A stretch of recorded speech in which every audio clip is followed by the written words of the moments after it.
Why when your head is, moved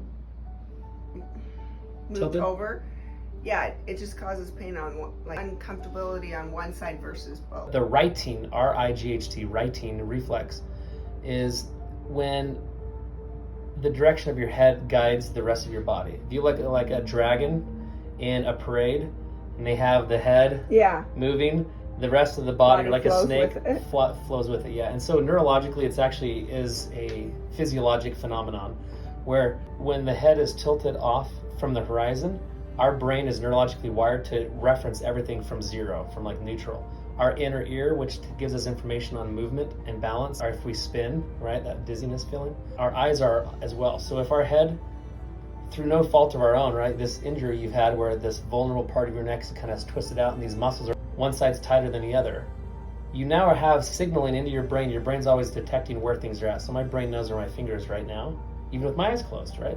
So my eyes give me references to the world around me for information, so my body knows how to stand with posture.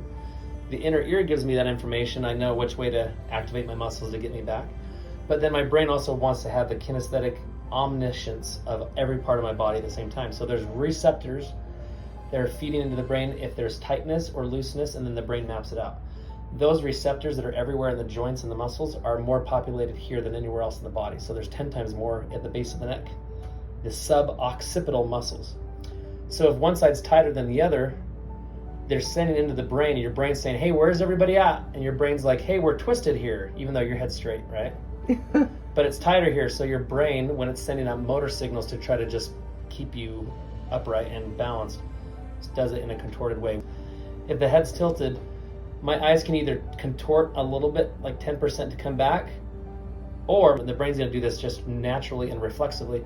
It's gonna tighten half your body to pull your head back even with the horizon. You can rub your shoulder and adjust it and do fancy things with it. It's not gonna correct the issue until we get your head back on straight, and then everything else will just relax. So all the other therapies you do, they're, related to your muscles and skeleton, will actually follow what we do now because it's not fighting against this neurologic reflexive pattern. Does that make sense? But no, actually it's very interesting. The whole thing, taking the crown of the head and fixing that so you're level, and then let everything else fall into place.